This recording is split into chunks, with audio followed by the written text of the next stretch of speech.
ನಮಸ್ಕಾರ ಸ್ನೇಹಿತರೆ, ಹೇಗಿದ್ರೆ ಎಲ್ಲರೂ ಚೆನ್ನಾಗಿದ್ರೆ ಅಂದ್ಕೊಡಿ ಸ್ನೇಹಿತರೆ.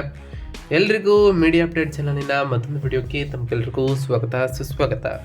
ಸ್ನೇಹಿತರೆ, ಈ 2025ರ ಈ ಒಂದು ವರ್ಷದಲ್ಲಿ ಡಿಸೆಂಬರ್ 19ರ ನಂತರ ಮೀನ ರಾಶಿಯವರ ಜೀವನದಲ್ಲಿ ಏನೆಲ್ಲ ಬದಲಾವಣೆಗಳನ್ನು ಈ ರಾಶಿಯವರು ಕಾಣಲಿದ್ದೀರಿ, ಈ ತಿಂಗಳಿನಲ್ಲಿ ಉಂಟಾಗ್ತಿರುವಂತಹ ಗ್ರಹ ಸಂಚಾರಗಳು ನಿಮ್ಮ ಜೀವನದ ವಿವಿಧ ಅಂಶಗಳಾದಂತಹ ವೃತ್ತಿ, ಆರೋಗ್ಯ, ವೈವಾಹಿಕ ಜೀವನ, ಆರ್ಥಿಕ ಸ್ಥಿತಿ, ಕೌಟುಂಬಿಕ ಜೀವನ, ವ್ಯವಹಾರ ಮತ್ತು ಶಿಕ್ಷಣಕ್ಕೆ ಸಂಬಂಧಪಟ್ಟಂತೆಯೇ ಏನೆಲ್ಲ ಬದಲಾವಣೆಗಳನ್ನು ತರಲಿದೆ, ಯಾವುದರಲ್ಲಿ ಶುಭವಾಗಲಿದೆ, ಯಾವುದರಲ್ಲಿ ಬಹಳ ಎಚ್ಚರಿಕೆಯನ್ನು ವಹಿಸಬೇಕು. ಹಾಗೆಯೇ ಈ ತಿಂಗಳಿನಲ್ಲಿ ಡಿಸೆಂಬರ್ 19ರ ನಂತರ ನಡೆಯುವಂತಹ ಪರಿಣಾಮಗಳಿಗೆ ಸರಳ ಪರಿಹಾರಗಳನ್ನು ಕೂಡ ಇವತ್ತಿನ ಒಂದು ವಿಡಿಯೋದಲ್ಲಿ ತಿಳಿಸ್ಕೊಡ್ತಾ ಹೋಗ್ತೇನೆ ಸ್ನೇಹಿತರೆ. ಆದ್ದರಿಂದ ವಿಡಿಯೋನ ಸ್ಕಿಪ್ ಮಾಡದೆ ಇಲ್ಲಿಂದ ಕೊನೆ ತನಕ ನೋಡ್ತಾ ಬನ್ನಿ. ಸ್ಕಿಪ್ ಮಾಡಿ ವಿಡಿಯೋನ ನೋಡೋದ್ರಿಂದ ಅಷ್ಟು ಇನ್ಫಾರ್ಮೇಷನ್ ಅರ್ಥ ಆಗೋದಿಲ್ಲ ಸ್ನೇಹಿತರೆ. ಸೊ ಫಸ್ಟಿಂದ ಎಂಡ್ ತನಕ ವಿಡಿಯೋನ ವಾಚ್ ಮಾಡಿ. ಹಾಗೆ ನಮ್ಮ ಈ ವಿಡಿಯೋ ಇಷ್ಟ ಆಗಿತ್ತು ಅಂದರೆ ವಿಡಿಯೋಕ್ಕೆ ಒಂದು ಲೈಕ್ ಮಾಡಿ ಸ್ನೇಹಿತರೆ. ಯಾರೇನು ನಮ್ಮ ಚಾನಲ್ನ ಸಬ್ಸ್ಕ್ರೈಬ್ ಮಾಡ್ಕೊಂಡಿಲ್ಲ ಅವರು ಹೀಗೆ ಸಬ್ಸ್ಕ್ರೈಬ್ ಮಾಡ್ಕೊಳ್ಳಿ. ಸಬ್ಸ್ಕ್ರೈಬ್ ಮಾಡಿಕೊಂಡು ಪ್ರತಿನಿತ್ಯ ವಿಡಿಯೋನ ವಾಚ್ ಮಾಡ್ತಿರೋರಿಗೆ ಥ್ಯಾಂಕ್ ಯು ಸೋ ಮಚ್ ಅಂತ ಹೇಳ್ತಾ, ಇನ್ನು ಈ ಮೀನ ರಾಶಿಯವರಿಗೆ ಗ್ರಹ ಸಂಚಾರಗಳು ಹೇಗಿರಲಿದೆ ಅಂತ ಮೊದಲನೇದಾಗಿ ತಿಳಿತಾ ಬರೋಣ. ಮೊದಲನೇದಾಗಿ ಸೂರ್ಯಗ್ರಹದ ವಿಚಾರಕ್ಕೆ ಬರೋದಾದರೆ, ವೃಶ್ಚಿಕ ರಾಶಿಯ 9ನೇ ಮನೆಯಲ್ಲಿ ಡಿಸೆಂಬರ್ 16ರವರೆಗೆ ಇದ್ದಂತಹ ಸೂರ್ಯನು ಧನುಷ್ ರಾಶಿಯ 10ನೇ ಮನೆಗೆ ಡಿಸೆಂಬರ್ 16 ನಂತರ ಪ್ರವೇಶವನ್ನು ಆಲ್ರೆಡಿ ಮಾಡಿರೋ ಕಾರಣ ಸಾಕಷ್ಟು ಬದಲಾವಣೆಗಳನ್ನು ಈ ಮೀನ ರಾಶಿಯವರ ಜೀವನದಲ್ಲಿ ನೀವು ಕಾಣಬಹುದಾಗಿದೆ. ಇನ್ನು ಬುಧ ಗ್ರಹದ ವಿಚಾರಕ್ಕೆ ಬರೋದಾದರೆ, ವೃಶ್ಚಿಕ ರಾಶಿಯ 9ನೇ ಮನೆಯಿಂದ ಧನುರಾಶಿಯ 10ನೇ ಮನೆಗೆ ಅಂದರೆ ಡಿಸೆಂಬರ್ 29ರಂದು ರಾಶಿ ಬದಲಾವಣೆಯನ್ನು ಬುಧನು ಮಾಡಲಿದ್ರೆ, ಇನ್ನು ಶುಕ್ರ ಗ್ರಹದ ವಿಚಾರಕ್ಕೆ ಬರೋದಾದರೆ, ಶುಕ್ರನು ವೃಶ್ಚಿಕ ರಾಶಿಯ 9ನೇ ಮನೆಯಿಂದ ಧನುರಾಶಿಯ 10ನೇ ಮನೆಗೆ ಡಿಸೆಂಬರ್ 20ರಂದು ರಾಶಿ ಬದಲಾವಣೆಯನ್ನು ಮಾಡಲಿದ್ದಾನೆ. ಶುಕ್ರನ ಈ ಮುಂದಿನ ಬದಲಾವಣೆಯು ನಿಮ್ಮ ಜೀವನದಲ್ಲಿ ಸಾಕಷ್ಟು ಬದಲಾವಣೆಗಳನ್ನು ತರಲಿದ್ದು, ಇದರಿಂದ ಆ ಶುಕ್ರನಿಂದ ನಿಮ್ಮ ಕೆಲಸಗಳಲ್ಲೂ ಕೂಡ ನೆರವೇರಲಿವೆ ಸ್ನೇಹಿತರೆ. ಇನ್ನು ಮಂಗಳ ಗ್ರಹದ ವಿಚಾರಕ್ಕೆ ಬರೋದಾದರೆ, ವೃಶ್ಚಿಕ ರಾಶಿಯ 9ನೇ ಮನೆಯಿಂದ ಧನುಷ್ ರಾಶಿಯ 10ನೇ ಮನೆಗೆ ಅಂದರೆ ಡಿಸೆಂಬರ್ 7ರಂದೆಯೇ ಮಂಗಳನು ರಾಶಿ ಬದಲಾವಣೆಯನ್ನು ಮಾಡಲಿದ್ದಾನೆ. ಇನ್ನು ಗುರುಗ್ರಹದ ವಿಚಾರಕ್ಕೆ ಬರೋದಾದರೆ, ಕಟಕ ರಾಶಿಯ 5ನೇ ಮನೆಯಿಂದ ಮಿಥುನ ರಾಶಿಯ 4ನೇ ಮನೆಗೆ ಡಿಸೆಂಬರ್ 5ರಂದು ಗುರು ರಾಶಿ ಬದಲಾವಣೆಯನ್ನು ಮಾಡಿದರೆ, ಶನಿ ಮೀನರಾಶಿಯ 1ನೇ ಮನೆಯಲ್ಲಿ ಜನ್ಮ ಶನಿಯಾಗಿ ಈ ತಿಂಗಳಿಡೀ ಕೊನೆವರೆಗೂ ಕೂಡ ಇರಲಿದ್ದಾರೆ. ರಾಹು ಕುಂಭರಾಶಿಯ 12ನೇ ಮನೆಯಲ್ಲಿ ಇದ್ದರೆ, ಕೇತು ಸಿಂಹರಾಶಿಯ 6ನೇ ಮನೆಯಲ್ಲಿ ಈ ತಿಂಗಳಿಡೀ ಕೊನೆವರೆಗೂ ಕೂಡ ಇರಲಿದ್ದಾರೆ. ಒಟ್ಟಾರೆಯಾಗಿ ಈ ಮೀನ ರಾಶಿಯವರಿಗೆ ಡಿಸೆಂಬರ್ ತಿಂಗಳು ಅತ್ಯಂತ ಅದ್ಭುತವಾದಂತಹ ತಿಂಗಳು ಅಂತಲೇ ಅನ್ಬೋದು. ವಿಶೇಷವಾಗಿ ವೃತ್ತಿ ಜೀವನದಲ್ಲಿ ನೀವು ಅಖಂಡವಾದ ಯಶಸ್ಸನ್ನು ಕಂಡಿರ್ತೀರಿ. ತಿಂಗಳ 2ನೇ ವಾರದಲ್ಲಿಯೇ ಕುಜ, ರವಿ, ಶುಕ್ರರು 10ನೇ ಮನೆಗೆ ಅಂದರೆ ರಾಜ್ಯ ಮತ್ತು ಕರ್ಮದ ಸ್ಥಾನದಲ್ಲಿ ಸೇರಿರೋ ಕಾರಣ ನೀವು ಕೀರ್ತಿ ಮತ್ತು ಪ್ರತಿಷ್ಠೆಗಳನ್ನು ಕಾಣ್ತಾ ಬರ್ತೀರಿ. ಅದರಲ್ಲೂ ಡಿಸೆಂಬರ್ 5ರಂದು ಗುರು 4ನೇ ಮನೆಗೆ ಸುಖದ ಸ್ಥಾನದಲ್ಲಿ ಬದಲಾಗುವ ಕಾರಣ ಗೃಹ ಸೌಖ್ಯ ಮತ್ತು ವಾಹನ ಯೋಗವೂ ಕೂಡ ನಿಮಗೆ ಈ ಡಿಸೆಂಬರ್ 19ರ ನಂತರವೂ ಕೂಡ ಇರಲಿದೆ. 1ನೇ ಮನೆಯಲ್ಲಿ ಜನ್ಮ ಶನಿ ಸಾಡೆಸಾತಿಯ ಪ್ರಭಾವಗಳನ್ನು ಬೀರಿದರೂ ಕೂಡ ಇತರ ಗ್ರಹಗಳ ಬಲವು ನಿಮ್ಮನ್ನು ಕಾಪಾಡ್ತಾ ಬರ್ತದೆ. ಇದರಿಂದ ನಿಮ್ಮ ಕೆಲಸಗಳಲ್ಲಿ ಮುನ್ನಡೆಸ್ತಾ ಬರ್ತದೆ ಸ್ನೇಹಿತರೆ. ಒಟ್ಟಾರೆಯಾಗಿ ಈ ಡಿಸೆಂಬರ್ ತಿಂಗಳಿನಲ್ಲಿ ವೃತ್ತಿ ಮತ್ತು ಉದ್ಯೋಗದ ವಿಚಾರಕ್ಕೆ ಬರೋದಾದರೆ, ಈ ಡಿಸೆಂಬರ್ 19ರ ನಂತರ ಒಂದು ಟರ್ನಿಂಗ್ ಪಾಯಿಂಟ್ ಅಂತಲೇ ಹೇಳ್ಬೋದು. ಡಿಸೆಂಬರ್ 7ರ ನಂತರ ಕುಜ ಮತ್ತು ಡಿಸೆಂಬರ್ 16ರ ನಂತರ ರವಿ 10ನೇ ಮನೆಗೆ ಪ್ರವೇಶವನ್ನು ಮಾಡಿರೋ ಕಾರಣ ನಿಮಗೆ ಅದ್ಭುತವಾದ ಅವಕಾಶಗಳು ಕೂಡ ದೊರೀತಾ ಬರ್ತವೆ. ಬಡ್ತಿ ಅಥವಾ ಅಧಿಕಾರ ಸ್ವೀಕಾರ ಮಾಡುವಂತಹ ಯೋಗವು ಕೂಡ ಬಂದು ಒದಗಲಿದೆ. ಮೇಲಾಧಿಕಾರಿಗಳಿಂದ ಉತ್ತಮವಾದ ಪ್ರಶಂಸೆಯನ್ನು ಕೂಡ ಪಡಿತಾ ಹೋಗ್ತೀರಿ. ಇದರಿಂದ ನಿಮ್ಮ ಬಡ್ತಿಯೂ ಕೂಡ ಹೆಚ್ಚಳವಾಗಲಿದೆ. ತಿಂಗಳ ಮೊದಲ ವಾರದಲ್ಲಿಯೇ 9ನೇ ಮನೆಯಲ್ಲಿ ಗ್ರಹಗಳ ಸಂಚಾರವಿದ್ದ ಕಾರಣ ವಿದೇಶಿ ಪ್ರಯಾಣ ಅಥವಾ ದೂರದ ಊರಿಗೆ ವರ್ಗಾವಣೆಯಾಗುವಂತಹ ಸಾಧ್ಯತೆಗಳು ಕೂಡ ಈ ತಿಂಗಳ ಕೊನೆವರೆಗೂ ಕೂಡ ಇರಲಿದೆ. ನಿಮ್ಮ ಕೆಲಸದ ವೈಖರಿ ಸಹೋದ್ಯೋಗಿಗಳನ್ನು ಬೆರಗುಗೊಳಿಸ್ತಾ ಬರ್ತದೆ.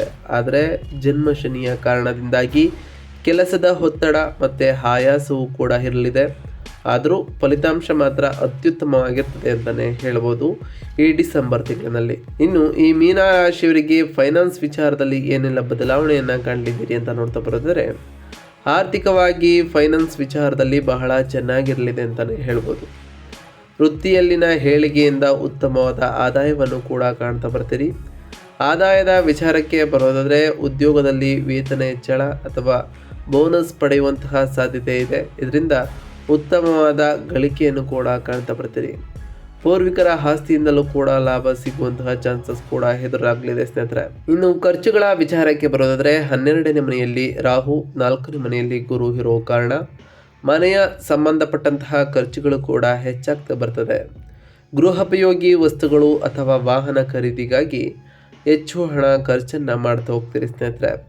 ಹೂಡಿಕೆಗಳ ವಿಚಾರಕ್ಕೆ ಬರೋದಾದರೆ ರಿಯಲ್ ಎಸ್ಟೇಟ್ ಮೇಲೆ ಹೂಡಿಕೆ ಮಾಡಲು ಇದು ಸಕಲವಾದಂತಹ ಸಮಯ ಅಂತಲೇ ಹೇಳ್ಬೋದು. ಆದರೆ ಊಹಾಪೋಹದ ವ್ಯವಹಾರಗಳಲ್ಲಿ ಎಚ್ಚರಿಕೆ ಅಗತ್ಯವಾಗಿರ್ತದೆ ಈ ರಾಶಿಯವರಿಗೆ. ಇದರಿಂದ ನಷ್ಟಗಳು ಸಂಭವಿಸುವಂತಹ ಚಾನ್ಸಸ್ ಕೂಡ ಎದುರಾಗಲಿದೆ. ಇನ್ನು ಈ ರಾಶಿಯವರ ಕುಟುಂಬ ಮತ್ತು ಸಂಬಂಧಗಳ ವಿಚಾರಕ್ಕೆ ಬರೋದಾದರೆ ಕೌಟುಂಬಿಕ ಜೀವನ ಪ್ರಶಾಂತವಾಗಿರ್ತದೆ. ಗುರು 4ನೇ ಮನೆಗೆ ಬರುವುದರಿಂದ ತಾಯಿಯವರ ಆರೋಗ್ಯ ಸುಧಾರಿಸಲಿದೆ. ಮನೆಯಲ್ಲಿ ಹಬ್ಬದ ವಾತಾವರಣ ಇರ್ತದೆ. ಬಂಧುಗಳ ಆಗಮನದಿಂದ ಮನೆಯಲ್ಲಿ ಸಡಗರ ಕೂಡ ಇರಲಿದೆ. ಆದರೆ 1ನೇ ಮನೆಯಲ್ಲಿ ಶನಿ ಇರೋ ಕಾರಣ ನಿಮ್ಮಲ್ಲಿ ಸ್ವಲ್ಪ ನಿರಾಶೆ ಅಥವಾ ಖಿನ್ನತೆಯು ಕೂಡ ಕಾಣಿಸಿಕೊಳ್ಬೋದು. ಇದು ಕುಟುಂಬ ಸದಸ್ಯರಿಗೆ ಆತಂಕವನ್ನು ಕೂಡ ಉಂಟು ಮಾಡ್ಬೋದು. ಅದರಿಂದ ಬಹಳ ಎಚ್ಚರಿಕೆಯಿಂದ ಇರಿ. ನಿಮ್ಮ ಭಾವನೆಗಳನ್ನು ಅವರೊಂದಿಗೆ ಹಂಚಿಕೊಳ್ಳುವುದು ಒಳ್ಳೆಯದು.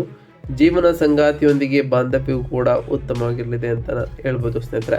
ಇನ್ನು ಈ ಮೀನ ರಾಶಿಯವರಿಗೆ ಹಣಕಾಸಿನ ವ್ಯವಹಾರ ಆಯಿತು. ಈಗ ಆರೋಗ್ಯದ ವಿಚಾರದಲ್ಲಿ ಏನೆಲ್ಲ ಬದಲಾವಣೆಯನ್ನು ಕಂಡಿದ್ದೀರಿ ಅಂತ ನೋಡ್ತಾ ಬರೋದಾದರೆ ಆರೋಗ್ಯದ ಕಡೆ ಸ್ವಲ್ಪ ಗಮನವನ್ನು ಹರಿಸಬೇಕಾಗುತ್ತದೆ. ಈ ಮೀನ ರಾಶಿಯವರು ಜನ್ಮ ರಾಶಿಯಲ್ಲಿ ಶನಿ ಇರೋದರಿಂದ ಕೀಲು ನೋವು, ಆಯಾಸ ಅಥವಾ ದೀರ್ಘಕಾಲದ ಸಮಸ್ಯೆಗಳು ಬಾಧಿಸ್ಬೋದು. ಆದರೆ 6ನೇ ಮನೆಯಲ್ಲಿರುವಂತಹ ಕೇತು ರೋಗ ನಿರೋಧಕ ಶಕ್ತಿಯನ್ನು ಕೂಡ ನಿಮಗೆ ನೀಡಲಿದ್ದಾನೆ. 4ನೇ ಮನೆಯಲ್ಲಿ ಗುರು ಇರೋದರಿಂದ ಎದೆ ಅಥವಾ ಶ್ವಾಸಕೋಶಕ್ಕೆ ಸಂಬಂಧಪಟ್ಟಂತಹ ಸಮಸ್ಯೆಗಳು ಇರುವವರು ಬಹಳ ಜಾಗರೂಕರಾಗಿ ಇರಬೇಕು. ಯೋಗ ಮತ್ತು ಪ್ರಾಣಾಯಾಮ ಮಾಡೋದರಿಂದ ಮಾನಸಿಕ ಮತ್ತು ದೈಹಿಕ ಆರೋಗ್ಯ ಉತ್ತಮವಾಗಿರಲಿದ್ದು ಇದರಿಂದ ಸಾಕಷ್ಟು ಬದಲಾವಣೆಗಳನ್ನು ಕೂಡ ನಿಮ್ಮ ಜೀವನದಲ್ಲಿ ಕಾಣ್ಬೋದಾಗಿದೆ ಸ್ನೇಹಿತರೆ. ಇನ್ನು ಈ ಮೀನ ರಾಶಿಯವರ ವ್ಯಾಪಾರ ಮತ್ತು ವ್ಯವಹಾರದ ವಿಚಾರಕ್ಕೆ ಬಂದರೆ ವ್ಯಾಪಾರಿಗಳಿಗೆ ಇದು ಸುವರ್ಣಾವಕಾಶ ಅಂತಲೇ ಹೇಳ್ಬೋದು. 10ನೇ ಮನೆಯಲ್ಲಿ ಗ್ರಹಗಳ ಸಂಚಾರವಿರೋ ಕಾರಣ ವ್ಯಾಪಾರವು ಭರ್ಜರಿಯಾಗಿ ಸಾಗ್ತಾ ಬರ್ತದೆ. ಹೊಸ ಕಾಂಟ್ರಾಕ್ಟ್ಗಳು ಕೂಡ ಸಿಗಲಿದ್ದು ಮಾರುಕಟ್ಟೆಯಲ್ಲಿ ನಿಮ್ಮ ಹೆಸರು ಮತ್ತು ಕೀರ್ತಿ ಹೆಚ್ಚಾಗಲಿದೆ. ರಾಜಕೀಯ ವ್ಯಕ್ತಿಗಳು ಅಥವಾ ಸರ್ಕಾರಿ ಅಧಿಕಾರಿಗಳಿಂದ ಸಹಾಯವೂ ಕೂಡ ಈ ರಾಶಿಯವರಿಗೆ ಲಭಿಸಲಿದೆ. ಇನ್ನು ಹೊಸ ಉದ್ಯಮಗಳನ್ನು ಪ್ರಾರಂಭಿಸಬೇಕು ಅಂದ್ಕೊಂಡಿರೋದ್ರೆ ಈ ತಿಂಗಳು 2ನೇ ವಾರದಲ್ಲಿ ಬಹಳ ಅನುಕೂಲಕರವಾಗಿರಲಿದೆ. ಈ ಕೊನೆಯ ವಾರವೂ ಕೂಡ ಬಹಳಷ್ಟು ಅನುಕೂಲಕರವಾಗಿರಲಿದೆ ಅಂತ ಹೇಳ್ಬೋದು ಸ್ನೇಹಿತರೆ. ಇನ್ನು ಈ ಮೀನ ರಾಶಿಯ ವಿದ್ಯಾರ್ಥಿಗಳ ವಿಚಾರಕ್ಕೆ ಬರೋದಾದರೆ ಶೈಕ್ಷಣಿಕ ವಿಚಾರದಲ್ಲಿ ಉತ್ತಮವಾದ ಸಮಯ ಅಂತಲೇ ಹೇಳ್ಬೋದು. 4ನೇ ಮನೆಯಲ್ಲಿ ಗುರು ಇರೋದರಿಂದ ಓದಿನಲ್ಲಿ ಶ್ರದ್ಧೆಯೂ ಕೂಡ ಹೆಚ್ಚಿರ್ತದೆ.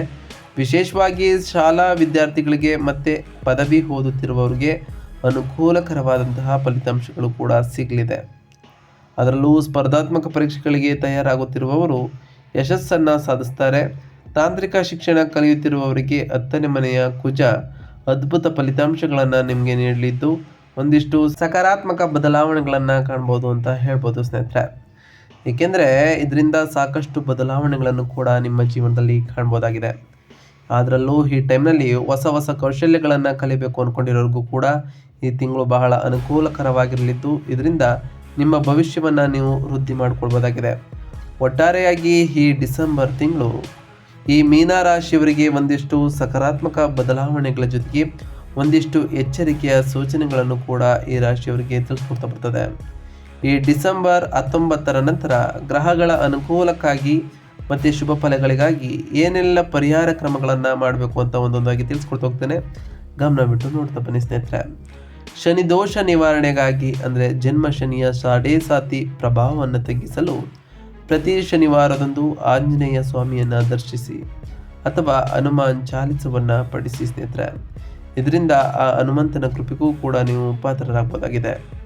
ಇನ್ನು ಪ್ರತಿ ಗುರುವಾರದಂದು 4ನೇ ಮನೆಯ ಗುರುವಿನ ಅನುಗ್ರಹಕ್ಕಾಗಿ ಪ್ರತಿ ಗುರುವಾರದಂದು ದತ್ತಾತ್ರೇಯ ಸ್ವಾಮಿಯನ್ನ ಮತ್ತೆ ರಾಘವೇಂದ್ರ ಸ್ವಾಮಿ ಅವರನ್ನ ಪೂಜಿಸಿ ಸ್ನೇಹಿತರೆ. ಪ್ರತಿ ಗುರುವಾರದಂದು ಓಂ ಗುರುಭ್ಯೋ ನಮಃ ಎಂಬ ಮಂತ್ರವನ್ನ ಜಪಿಸಿ.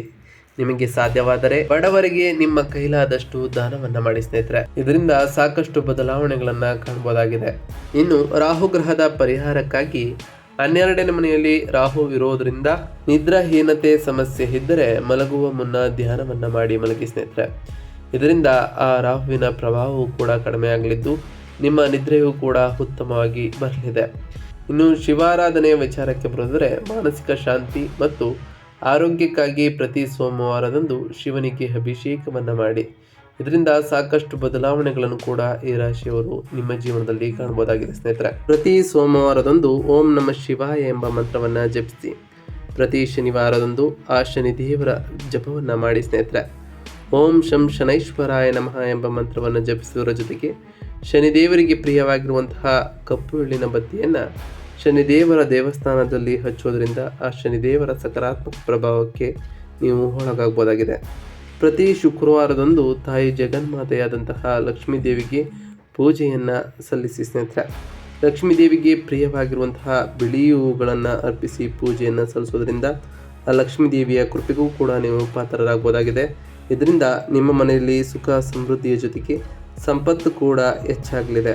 ನಾವು ಈಗ ತಿಳಿಸ್ಕೊಟ್ಟಿರುವಂತಹ ಈ ಎಲ್ಲ ಸರಳ ಪರಿಹಾರಗಳನ್ನು ಈ ರಾಶಿಯವರು ಮಾಡಿದ್ದೇ ಆದರೆ ನಿಮ್ಮ ಜೀವನದಲ್ಲಿ ಸಾಕಷ್ಟು ಬದಲಾವಣೆಗಳನ್ನು ಕಾಣ್ತಾ ಬರ್ತೀರಿ. ನೀವು ಅಂದುಕೊಂಡಿರುವಂತಹ ಕಾರ್ಯಗಳು ಕೂಡ ಯಾವುದೇ ಅಡೆತಡೆ ಇಲ್ಲದೆ ನೆರವೇರ್ತಾ ಬರ್ತದೆ ಸ್ನೇಹಿತರೆ. ಇದಾಗಿತ್ತು ಇವತ್ತಿನ ಒಂದು ವಿಡಿಯೋ ಸ್ನೇಹಿತರೆ. ವಿಡಿಯೋ ಇಷ್ಟ ಆಗಿತ್ತು ಅಂದರೆ ವಿಡಿಯೋಗೆ ಒಂದು ಲೈಕ್ ಮಾಡಿ. ಯಾರೇನೂ ನಮ್ಮ ಚಾನಲ್ನ ಸಬ್ಸ್ಕ್ರೈಬ್ ಮಾಡ್ಕೊಂಡಿಲ್ಲ ಅವರು ಈಗಲೇ ಸಬ್ಸ್ಕ್ರೈಬ್ ಮಾಡ್ಕೊಳ್ಳಿ. ಸಬ್ಸ್ಕ್ರೈಬ್ ಮಾಡಿಕೊಂಡು ಪ್ರತಿನಿತ್ಯ ವಿಡಿಯೋನ ವಾಚ್ ಮಾಡ್ತಿರೋರಿಗೆ ಥ್ಯಾಂಕ್ ಯು ಸೊ ಮಚ್ ಅಂತ ಹೇಳ್ತಾ, ಹಾಗೆ ಕಮೆಂಟ್ನಲ್ಲಿ ಓಂ ಶನೈಶ್ವರಾಯ ನಮಃ, ಓಂ ಅಂಗರಾಯಕಾಯ ನಮಃ, ಓಂ ಗುರುಭ್ಯೋ ನಮಃ, ಓಂ ಲಕ್ಷ್ಮೀನಾರಾಯಣಾಯ ನಮಃ, ಓಂ ರಾಹುಕೇತುವೇ ನಮಃ, ಓಂ ನಮಃ ಶಿವಾಯ ಎಂದು ಕಮೆಂಟ್ ಮಾಡಿ ಸ್ನೇಹಿತರೆ. ಆ ಶನಿದೇವರು, ಮಂಗಳದೇವ, ಗುರುದೇವ, ಲಕ್ಷ್ಮೀನಾರಾಯಣ, ರಾಹುಕೇತು ಹಾಗೆ ಆ ಶಿವ ನಿಮಗೆ ಆಯುಷ್ಯ ಆರೋಗ್ಯ ಸಮೃದ್ಧಿಯನ್ನು ಕೊಟ್ಟು ಕಾಪಾಡಲಿ. ನೀವು ಅಂದುಕೊಂಡಿರುವಂತಹ ಕಾರ್ಯಗಳು ಯಾವುದೇ ಅಡೆತಡೆ ಇಲ್ಲದೆ ನೆರವೇರಲಿ ಅಂತ ಆ ದೇವರಲ್ಲಿ ಕೇಳ್ಕೊಳ್ತಾ ಇವತ್ತಿನ ಒಂದು ವಿಡಿಯೋನ ಮುಗಿಸ್ತೀನಿ ಸ್ನೇಹಿತರೆ. ಸಿಗ್ತೀನಿ ಮತ್ತೊಂದು ವಿಡಿಯೋದೊಂದಿಗೆ. Thank you for watching.